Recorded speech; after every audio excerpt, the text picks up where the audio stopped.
Hi, today is April 10th, and the bird of the day is the American goldfinch.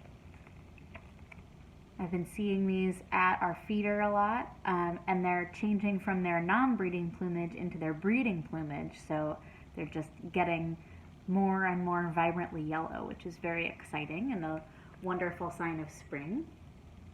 American goldfinch, Carduelis tristis. Common and widespread in orchards, hedgerows, and overgrown fields.